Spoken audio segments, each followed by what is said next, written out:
Good evening and a very warm welcome to our guests, dignitaries, faculty members, their families, members of press, ladies and gentlemen.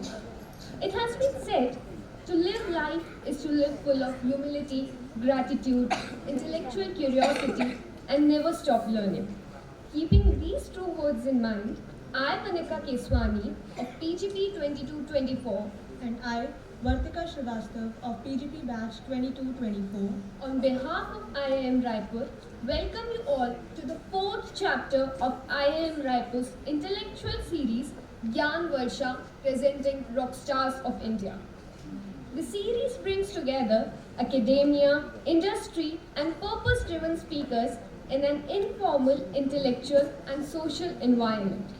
It aims to help us engage with visionaries, innovators, and leaders who have dedicated their life for betterment of our country, making them true rock stars of India. In the previous three chapters, Gyan Varsha hosted several prominent guests, and the session were based on compelling themes such as technology and the future of healthcare sector and prospering Chhattisgarh, the path towards economic growth. So, before we begin with today's session, I would now request Professor Shantanu to please welcome our guest speaker for the evening, Dr. Kuladhar Saikia, with bouquet.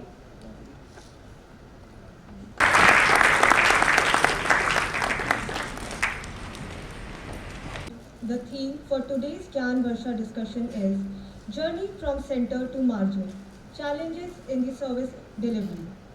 During the last few years, the manufacturing industry has experienced a multitude of disruptions.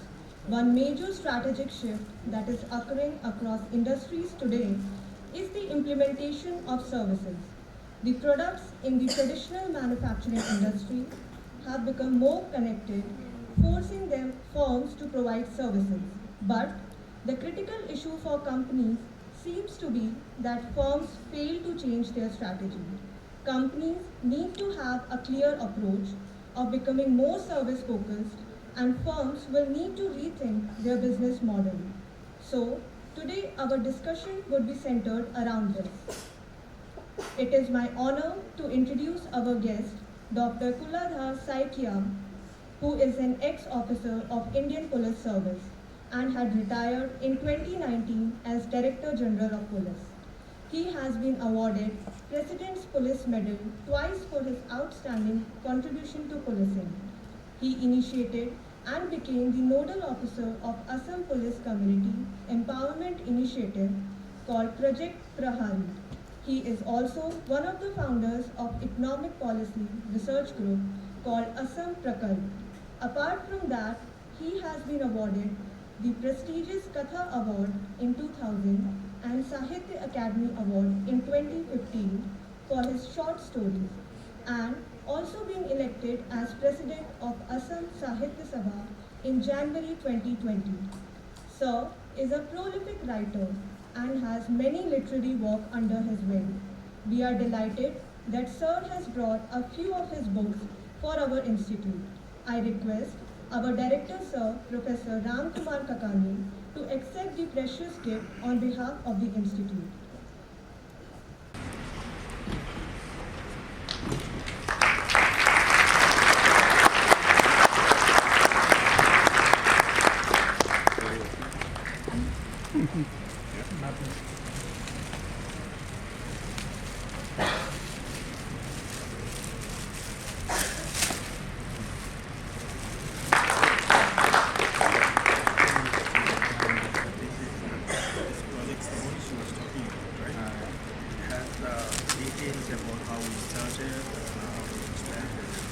Asam Sahitya Sabha is 105 years.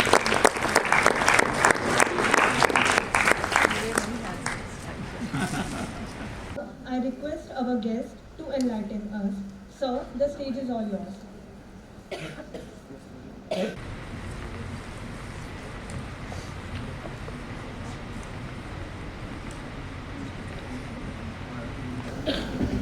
Can you hear me, sir? You won't lose anything if you don't hear it also, don't worry. Anyway, my respected Director, NABARD Chief here, and all my good friends sitting there, and a lot of you I have already met. Those ones who I met, they can also leave because I will be talking the same thing. I'm looking at you, I actually forgot what I have, what I wanted to speak. I remember, once in 1988, Bruce Springsteen, you know him, no? Yes. You're talking about rock stars, and he was a pop star. Bruce was Springsteen. In 1988, in Massachusetts concert, there was a very famous number of him. It was Born to Run. It hit in that time. So he wanted to sing that. He waited and waited, not a single line came to his mouth. Finally he said, sorry, I forgotten. So if I talk some, unrelated stuff, please forgive me because I'll be, basically I talk like that only. And in fact, since I'm from police fraternity, a policeman, how we talk. Don't you? Anyway, we should not actually get exposed to that. But, when I joined IPS in 85, I was very happy, I was an IPS officer and things like that. So I went back to my own small town and told my school teacher about it. That, sir, I have been selected for IPS Indian Police Service. And he was not impressed. Then I asked him, why, sir, it is a very prestigious service and all. I'll be SP, I'll be DIG, I'll be whatnot. He didn't hear about anything. He just asked me one question. He asked me, when will you become the SHO, the officer in charge of a police station? An IPS officer will never become a officer in charge. But that created a little ripples in my mind. See, for a common man, the officer in charge of a police station is so important. For him, the people above the SHO do not matter actually, right? So similarly, I was in railway traffic service just before IPS. By the way, I must tell you that in my first attempt of UPSC, and in second attempt, and in third attempt, my ranking was around IPS. The first attempt I didn't even write IPS, so I got in railways. Second attempt I did not even mention any other service like a stupid person.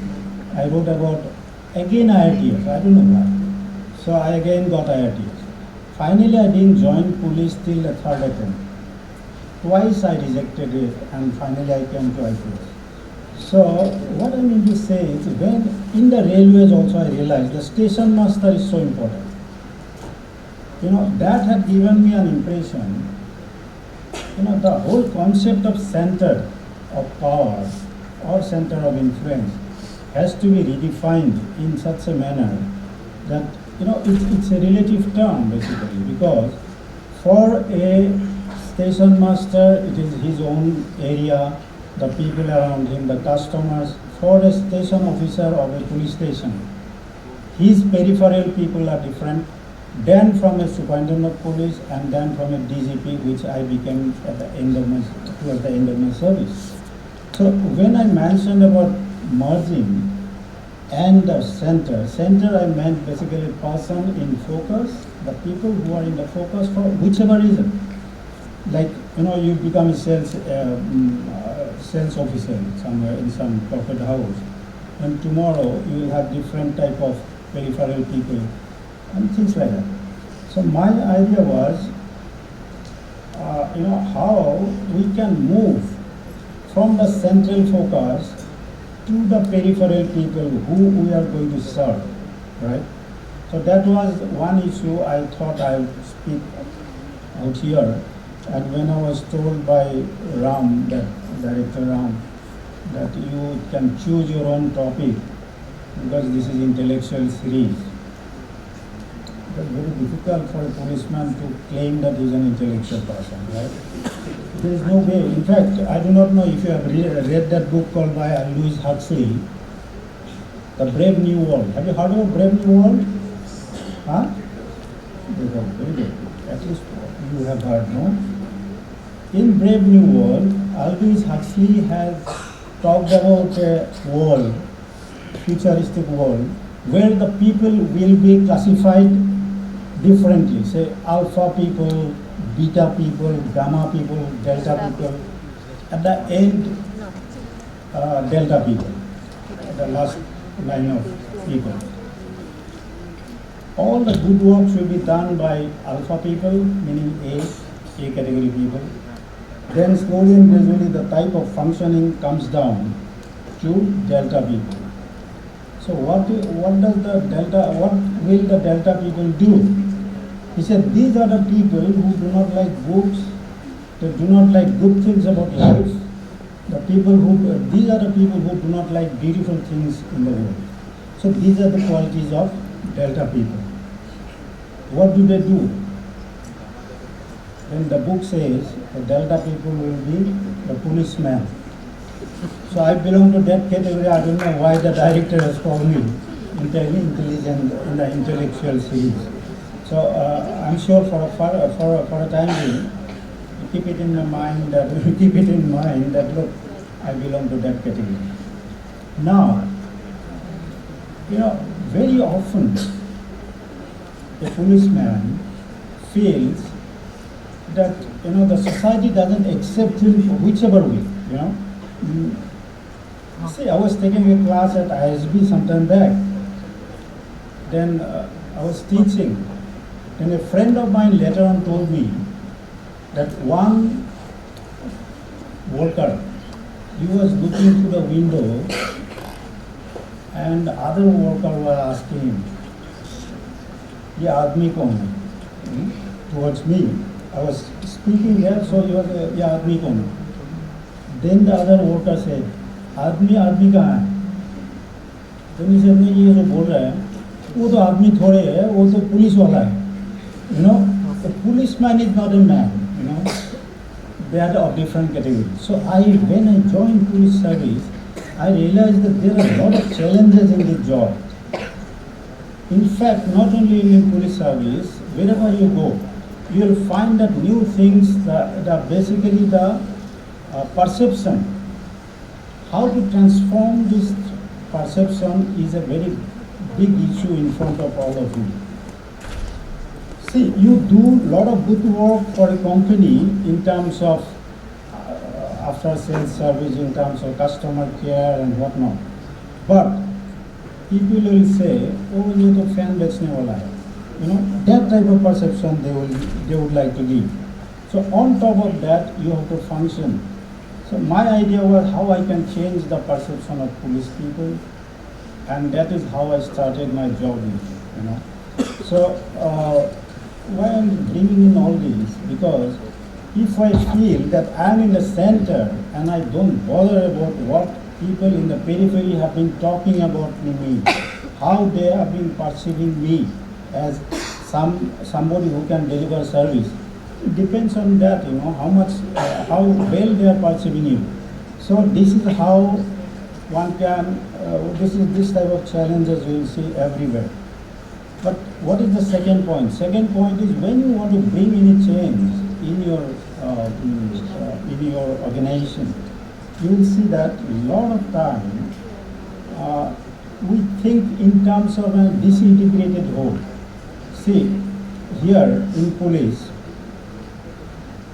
or any other service, you have to see how you have to think in terms of systemic thinking perception, because you cannot solve the problems in the same situation. As Einstein said that in the same situation you cannot have the solution until unless you change the situation.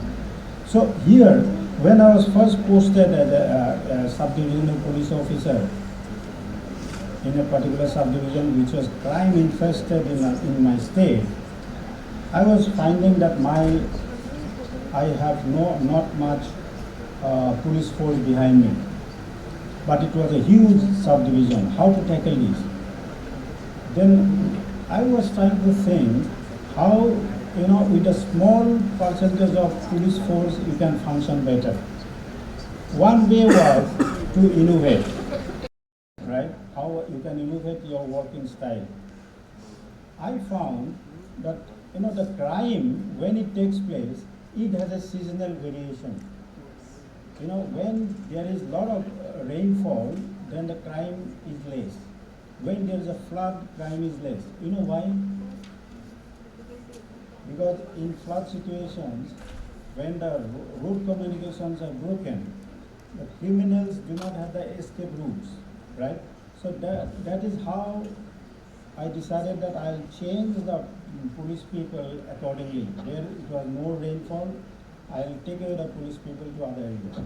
Now, why I'm saying the escape route? Yesterday, some of your friends from IIM, he had gone to pick me up from the airport.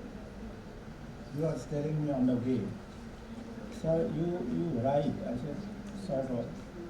Then he said, "Why do you write, sir?" Very good question. I never thought about it. So he said, I asked him, "Tell me why." He said, "Sir, it must be escape route." I didn't like the word because escape route is bad in police parlance, no? That is why I ran away from the fight. So I said, no, it is more of a safety valve, through which I can get away from my day-to-day police affairs. So what I'm saying is, how do you perceive the things, how you perceive the situations depends on you. So all these sort of things will come when you go for service delivery. Now, there, perception, I feel that a particular human consideration, humanitarian approach will be always better for you also and for us, for anybody, whoever is involved in service delivery. See, if you are not concerned about a customer who has purchased a bicycle from you, whatever, then for an ordinary customer, a bicycle matters so much. If you are concerned more about the vehicle buyer and don't bother about the bicycle buyer, then it will not be good for you as well. You know why? See, in case of, for anybody, for any post like us where we are, very often we forget that first we are a human being. We have to understand how the other person feels when he is in trouble. Empathy is the word nowadays in the world. Whether you go to corporate world, you go to governmental service delivery, wherever. Empathy and compassion. I was taking a class at, as I said, ISB. There's some of the, around 29 country heads from the world of Asian company. After the class, I was talking informally to them. Then I was asking the leader, how do you choose a young executive in your company? The leader was very clear. He said, look, we want a compassionate and an empathetic officer for us. Look at it, so that the officer understands the buyer's point of view, so that the officer understands the trouble of the customer, the anxiety, the feeling of the consumer. Now, I'll tell you what, in my first posting, as I told you, I was in that most crime-infested district, and there's a big, very famous dacoit, It's not like some of the TV series, don't worry. I'm going to tell you very quickly what it is about. The dacoit was so much respected and loved by the people in the village. I was really, surprised how come he had a Robin Hood type of image. that he steals, he commits the dacoity and gives it to the ordinary, poor people. But whatever for a policeman like us, it doesn't matter, it's a crime. So I chased him, I was trying to catch him. He was evading the arrest. So one day I got the information that he is in a township which is around 30 kilometers from my place of the quarter. So I took that old jeep and then driver was driving, my security officer was behind me. So we were moving and there was a huge heavy rain and the railway track was just parallel to the road. After some time the vehicle skidded and started rolling all around and I was thrown out to the railway track. And my PSO also got little hurt. I had little injury in my head, little bleeding and all. So what happened? There was nobody around because luckily, luckily another jeep came and the driver came out and he said, "Sir, you please sit in my jeep." He took me to the hospital. At least there are some good people who come at the time of need. Then it was lunchtime, there was no doctor in the hospital, so he went and called the doctor from his home and there was a bandage in my head and everything was done. I felt better. So I told my constable there that I call that person, I'll thank him. He said, "Sir, he is gone already." I asked him why. So he is the dacoit who you are looking for and who you are going to raid. Just think of it, it's a sort of a Hindi film actually, that he is the dacoit who I was chasing and he was behind me, following me. And he took me to the hospital, called the doctor, got me bandage and then he ran away because he thought that if I come to know he has done it, I'll arrest him. So later on I realized that he was doing a lot of work with the public. Now, what will I do? He was good for the people, but he was breaking the law. Such challenging situations, you might as well fall in. What to do with that? Similarly, you know one thing there, black marketing in movie halls. When you go to, nowadays you don't see these because you buy it online and things like that. Earlier in our time, there was black marketing in the movie hall. So, I as a student, when we were thrown out from there, while we were studying in Delhi, we were thrown out near the window by the blackers and they will purchase the ticket and sell it and double the price to us. So I was telling a friend of mine, if I become a policeman, I'll catch these black marketers first. Exactly I did that, in the township. One day I told the police people that pick up all the black marketers from the cinema halls. They were all picked up and then I declared there will be no black marketing in the cinema halls. Now, what happened? After 2 days, I saw a person standing in front of my house and I asked him, "Why have you come?" All bruises here and there, all somebody has beaten him up. He said, "Sir, you have done a very good job by catching the black marketers. Why should they buy tickets and sell it in high prices? You have done a good job." I asked him, "Who are you?" He said, "Sir, I am one of the black marketers. That your police people picked me up 3 days back, and for last 3 nights, I was beaten up like anything, all over bruises, and I was kept in the police lockup for 3 days, and my wife, he said he just recently got married, and he said my wife had got a small golden necklace in her in her marriage, meaning in our marriage. Her mother had given that necklace, but she sold that necklace and paid the money to the policeman to get me out of the lockup. Think of it. I kept on thinking about it only because of my some legal actions.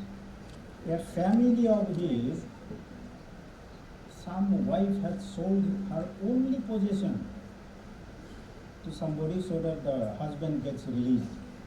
Next day, because I do not know, you think about it, whether it was right or wrong decision. Next day I declared that there may be black marketing in the cinema hall. Whoever wants to, I said to the local police station, the black marketers are very poor people, but the buyers of the tickets, they are very rich, so they can pay double the amount, so let the black marketing go on. Think of it, you might as well feel that there is no conflict in a police service. They have the lathi with them and they can do anything. But these are the conflicts for a policeman. So, what I am saying is, such type of situations will come to every one of us in any job. Don't ever think that only it is in governmental service. Everywhere, in your job, in corporate job, in government job, anywhere, such type of conflict will come. Depends on whether you make it a conflict or not. If you think, oh, black marketers go to jail. How does it matter? Your wife has sold the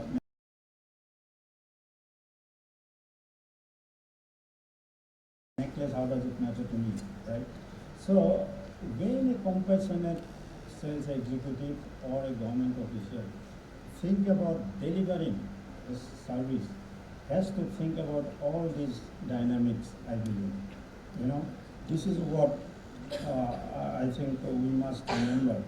Then I'll tell you, in 2000 I was selected for the Fulbright Scholar as a Fulbright Scholar in Pennsylvania State University.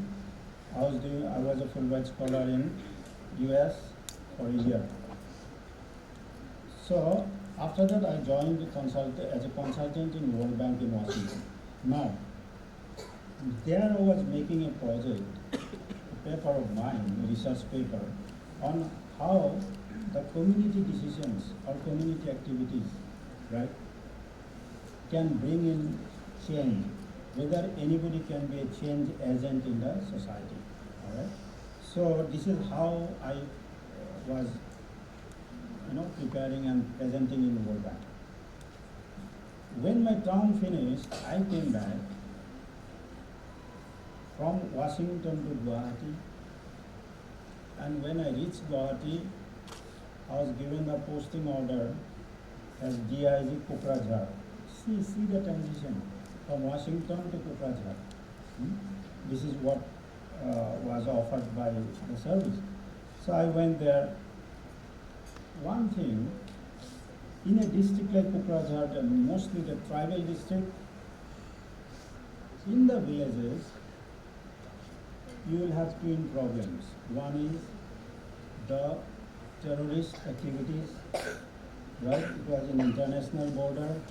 So terrorist people were they used to be taking shelter in those areas because they were almost forest land and things like that. Now, this is I was looking at the old cases I found. It is for all of you to do some mental exercise. Lot of unidentified dead bodies were found in certain areas, in interior villages, and no investigation was carried out, thinking that these are all poor man's bodies, who bothers, right? Because we have something bigger war to fight against the terrorists. But these unidentified dead bodies must be connected with witchcraft, killing, and social prejudices and all that. Now, I found a very old, a 1-year-old case before I joined in Kuladhar DIG. I found in a case, 2000, in April, 5 persons were killed in one night.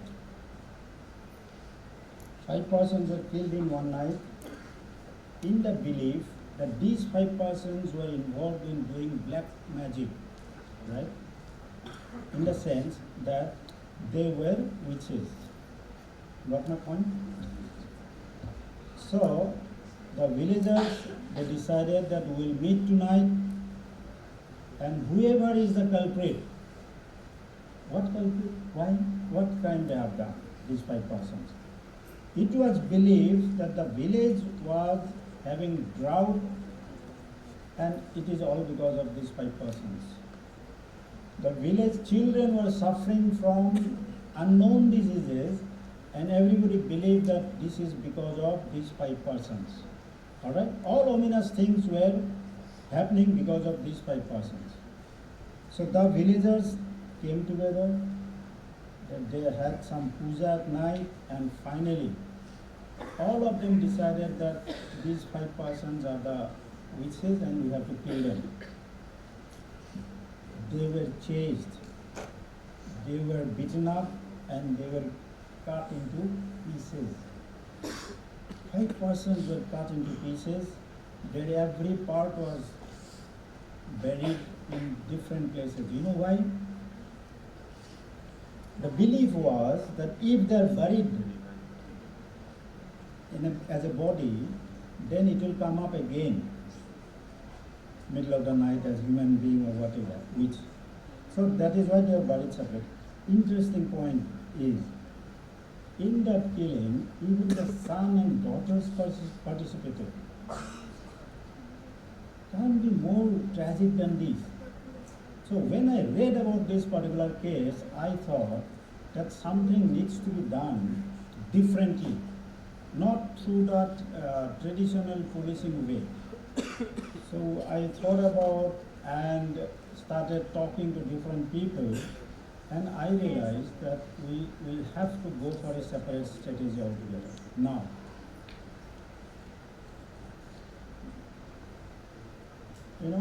how they decided that these are the 5 people who are involved in the whole situations? They called a priest, women priest. Women priest was taken there in the village, and women priest had been bribed by some of the influential people to point out that these are the 5 persons who are guilty. A human being, when has not committed any crime, and you can cut him into pieces, is something, nobody can tolerate this, Now, we decided that those areas which are socially isolated, which are far from the rest of the mainstream towns, and who have inhospitable terrain around them, and infested with terrorist elements. So the police people not used to go there because regularly there were encounters in that area, and these are the people who are giving the shelter to the terrorists. Now, what to do? You see, you can just write it off thinking, okay, 5 persons killed, they are poor people, they are tribals, they are marginalized communities, so forget it. One might think like that. But as a human being, whether you are a policeman or you are anybody, can you ever think of just, writing it off? Just think of it. Such innocent people have been killed for somebody else's belief. You see, I believe that she is witch, and for my belief, we have killed her. This is nonsense, absolutely. So we decided that we'll start talking to those villagers to find out what has happened actually. They have just come back from the jail when I went there. 3 months they were in jail, the entire village. When we wanted them to come and discuss with us, but they were so scared, the police, whenever the police enters the village, they will run away to the forest, because earlier they have seen police was perceived as the cause of fear, because police goes there in search of terrorists, that's all. Now, when we were talking about some of the villagers, bringing them to the police stations, I was talking to them personally. There were at least 2 women, think of it. 2 women came forward and told me secretly, sir, we want to get out of this, because in future also this will happen, do something about it. So we realized that we have to fight a different war, that is how to change the mindsets, to reach out those people and change the mindsets, and they can at least be of a different situation. So finally, they don't come to the police station, 2, 3 will come, talk to us, we started doing all this soft approach. Finally, these people, one day I still remember, friends, you know what, while we were talking around 15 people, I was asking, don't you ever think that you have killed 5 people, it's bad? At least half of them stood up, they said, sir, it is good. The village is free of all such ominous things now. No remote. Then the child, young fellow, around 17-year-old boy, I asked him, why did you kill your father? The son was also chasing his father and killed him. Then he stood up, he said, sir, I killed him because others wanted me to kill him. Then the villagers, they shouted at him, he said, no, your father was a bad person, this and that. Then I asked him, just tell me whether your father was bad. Because other people will not know. You will know it from your birth, how your father was.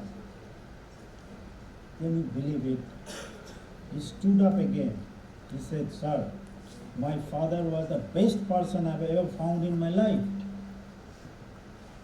Look at the trauma of the child, youth. Then we thought something has to be done. The young woman called Dipali Basumatari and 2, 3 women, they came forward. They said, sir, we want it to change. Please come and help us. Because women are the maximum number of victims generally in such occasions. Finally, they told us that you come one day to the village. We set a date for going to the village. Out of fear, I must tell you that police people were apprehensive of going there because normally when police team goes in such areas, they put the mines there on the road so that the vehicle gets blown up. A lot of incidents happen. The date we fixed, just a day before, the 4 or 5 people came from the village to meet me, and they told me, sir, 2 days back, 4 terrorists came to our village with their AK-47 gun, and they were telling me, if you allow police people to hold the meeting here, you will all be shot together, all the villagers. Then I asked them, what did you do? They said, sir, we told them, you kill us forever. But this time you cannot just threaten us anymore. We will hold a meeting with police and you get lost, or if you are offended, you shoot us down. Next day when we went to the village, walking, it was 5 kilometers, because there was no road as such, the village road, Kacha road. So along the road, there were around 12 culverts, small culverts. All the bridges were burnt by the terrorists earlier times, Pehle se hi matlab. Why? Because so that the police vehicles cannot come and raid in those areas, they used to burn only. Now we have to walk down. And the roads were all clean. We asked them, why have you cleaned the road? They said, sir, they might booby trap all of you. Look at the human side of everybody, right? They thought that terrorists might booby trap us, putting mines behind, and that is why they cleaned the entire road. So these are the people who suffered because of 2 reasons. One is terrorism in that area. Why? The terrorists wanted them to be socially underdeveloped and remain socially isolated so that the terrorists can call the shots. So this is how we went to the village, did a lot of things, we held we formed community management group. Then we in the community management group, the women were the prime movers. They are the victims, so we thought they have to lead this movement now. Can you believe it? They were so active. We made the women as treasurer. Whatever they earn community-wise, so it will be stored and it will be taken accounting by the women. And they were given some machines, etc. Through we police people talk to a lot of other development agencies. But finally they got it. Look at this now. Every time when I talk about this in say that Paris or Singapore or in IIM Raipur, wherever I talk this story, everybody asks me, the students, sir, tell me one thing. These people, how did they manage? And go ahead. See, when they came together, they made the community decisions together. They made the community planning of developing the village, and we made them introduce to different developmental agencies like financial institutions, science clubs, women clubs, and things like that. So, this is what happened in the field, and finally, around 100 villages, tribal villages had come under this project, and people have seen slowly and gradually, after 21 years. I started in 2001, then retired in 2019 November. Just 3 days back, 3-4 days back, first time in 21 years, I went there to that village, and we went by vehicle, and the places where we met is a school now, is a small hospital. Everything is now going on well, but my idea was whether the mindset got changed. The people who were there, they said, sir, we don't believe in such prejudices anymore. So this is what I wanted to tell you, that how is it possible to bring the change? It was because of the fact that when we decide to bring in change, whether in any organization or in governmental structure, we must know one thing, 2-3 things you might have done in your leadership training, like ADCAR model and all those. I'm not going to talk about that. What I mean to say is, you must know the history of the people you are going to work with, what they like and what they don't. They have tremendous history. Anybody, you talk to anybody, they will have a history of any person. So you have to respect that. You have to build the trust and confidence in any sort of activity. Now, if anybody asks me what is the biggest problem today's world, is what I have seen is the trust deficit. Don't you agree on this? We don't trust each other. In the field, when you go for work, you will realize that we don't trust each other nowadays. If you go to Goa is a good place for holiday now. So if you go to Goa, roam around in the sea beach, have a popcorn, take a photograph, immediately upload it in your Facebook. Somebody in my Guwahati will say, oh, I know she is not going to Goa. She has done it somewhere in small lake and photoshopped it, We don't just believe anybody now. In such a moment of trust deficit, for anybody, any executive, is huge problem is how to build a trust. So what I'm saying is, our society, we have to rebuild the community. We have to reconnect the individuals to the community, and community to the government, and government to the economy. That is how we experimented in Project Prahari. The things which were produced by these tribal women, we opened up a lot of business outlets, in different fair and all. They used to go, they used to capacity building were done, training them and things like that. So all these things will come, but how you will do? It is only when you think, you have a systemic thinking perspective. You can't have a small bits and pieces. So this is what I wanted to tell you, but most important point about all this what I talked about is that in any activity you have to go for generating partnerships in business, in corporate houses, even in government. Until unless you do make the partnerships with the people you serve, that means if you move from margin to the, if you move from center to the margin, then only you can bring in the change.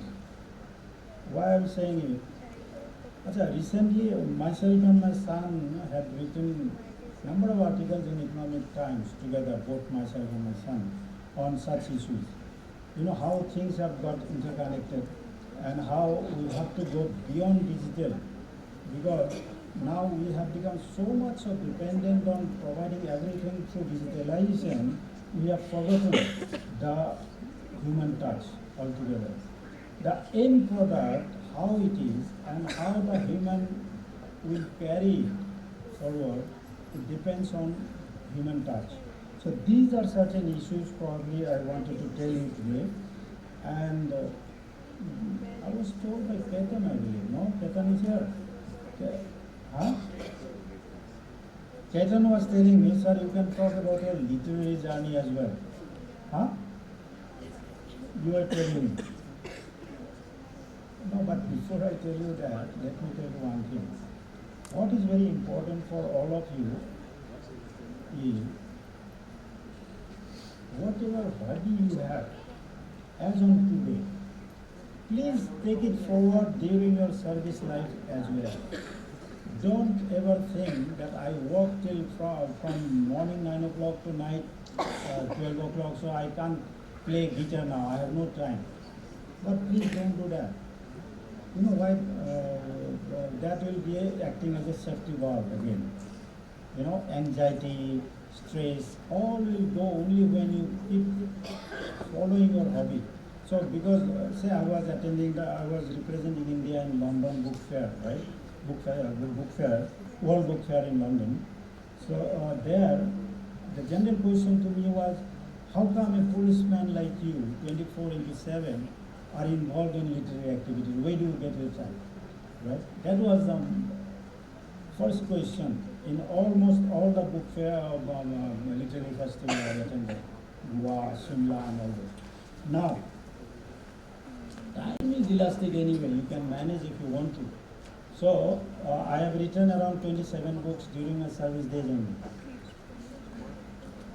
That acts as a good stress reliever for you as well. You know why? There's a good side to it.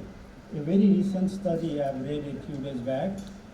See, all the Nobel Prize winners, they are not from their own specialized discipline. You know, even if you look back, Rutherford was a physicist. He got it from chemistry, right? If you know about Carrel, he was 1912. Carrel had got Nobel Prize. You know why? He got it for transplant surgery, right? How did he get the idea? He got the idea from lace making and, you know, embroidery. He was very fond of embroidery. And out of that, he drew the motivation to put this in his transplant surgery, for which he got the Nobel Prize. And you know one thing, if you look at from 1901 to till 2008, around 700 something, all such laureates and all, if you look at them, you'll find that at least 9 times more of the people who are actually of different fields. In fact, I do not know, a lot of economists here sitting.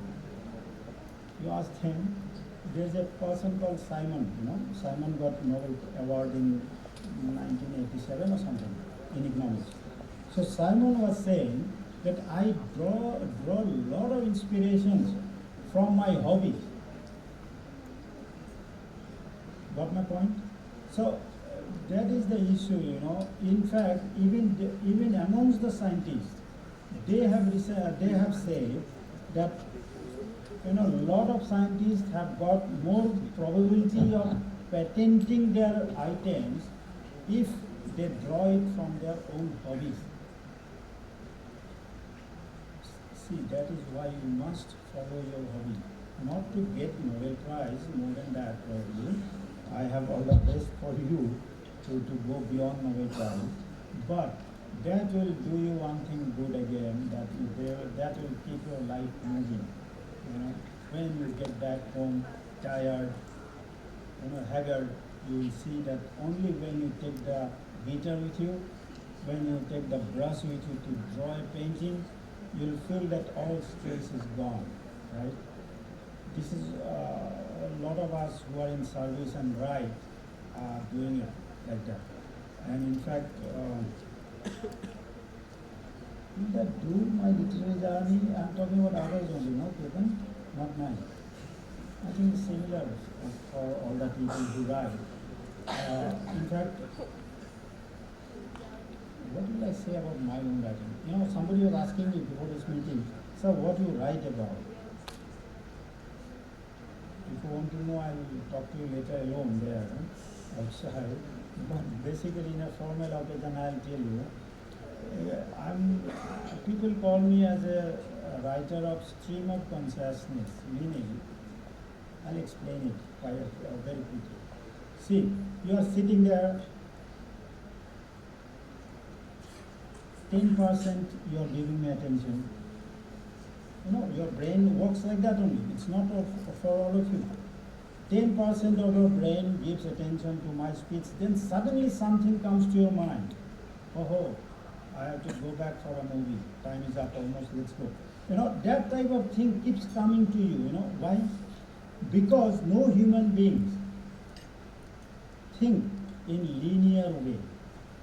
See, when you are sitting there, lot of stuff is coming in your mind, one after another. The universe of mind is in a chaotic situation for everyone. Everybody keeps thinking of everything at the same point of time. That is why when we think, suddenly different line comes, we think something else. So this is what I write in my short stories, basically how the protagonist is thinking, what is going on in the mind of the protagonist. So that is why I am blamed a lot many times that a lot of my sentences in my fictions don't get finished. Before finishing my line, some other thing comes. But what happens with everyone? In your mind, every time you don't think altogether, everything comes unfinished in your mind. So this is how I write, and 27 or some 30 books I have written, and 5 plays. That's why I was saying having a play here sometime. In future, don't call me for that, but you must have some show business here, drama, shama and all. That will also keep you busy here, following some other hobbies. And please remember one thing, anybody can be your teacher. You forget every time that only the people in the classroom can teach you. It's not true. See, first few days in my police was such a hectic.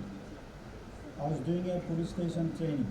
I went for the first time to the police station to do the training. My senior said, you go and raid the illicit liquor shops. I said, very good. I took a constable with me with lathi. I also had a lathi, huge one. So I picked it up, let's go. So near the railway track, there were a number of illicit liquor shops.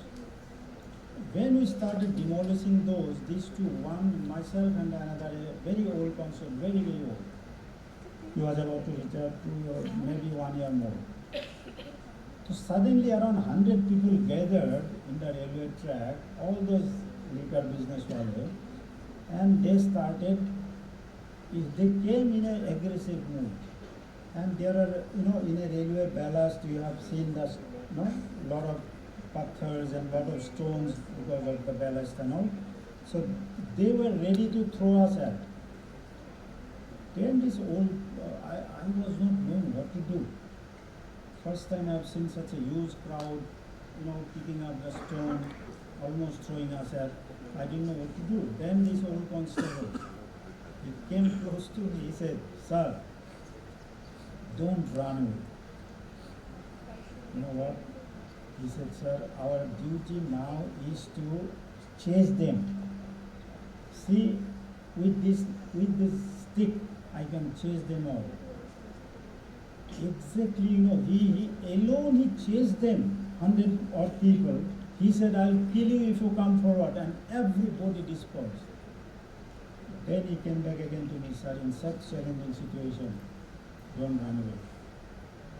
Because then they will take upper hand and they will kill you." Very good lesson I have learned. In almost all situations and challenges in life, if you don't meet the challenge will eat you up, in fact. So for any job, for any sort of post, you please remember this, that anybody can be your teacher, and the challenges you have to face, otherwise there will be problem. So this is one thing. Then another thing I wanted to tell you is, you see, nowadays we do a lot of outsourcing. No? See, 1.5 million to 2 million years the human brain was becoming bigger earlier. You know why? Because new things were coming, agriculture or whatever, new development were coming, so the human beings were becoming, for last 4,000 years, our brains have become smaller, slowly and gradually. You know why? It's because of the fact that our brains now don't have to work as it used to work earlier, because we now outsource. Meaning, whatever I do not know, I learn it from Professor Ram, or I learn it from somebody else. So I don't have to do that toiling to learn something or to do something. That is why our brain has become slowly and gradually smaller and more compact. So but don't get alert because of this, that you don't think that your brain is getting smaller, everybody's. And this, there's a good flip side to it also. The study was based on ant. You know the ant? So because the ants were working as weavers in building the nest, their brains they have still bigger head. Because they know only one thing, just weaving the nest. But the sum of other ants who do the navigation, who do this, that, and a lot of other activities, their brains are getting smaller, the ants, because they take the inputs from others around them. So what it means, this example and another example I'll tell you, the recent study on animal behavior, you see, very interesting. The worm, there's a particular worm which, when it comes and forms a blob, when it forms a blob, by shifting its shape together, it increases its capability and efficiency. So what it means? So as a community, our force is much more. So we have to redefine the community, revisit the community, and rebuild it. Community where you stay, wherever.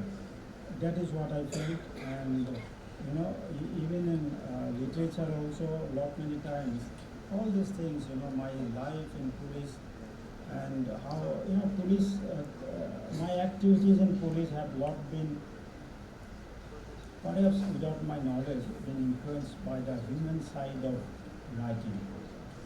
Every time I take a decision, I feel if I had been the other person, how would I have felt? But that has made me more human probably, and I am very clear about it, that though my writing is different, normally I don't write much on police stories, just 2-3 stories only.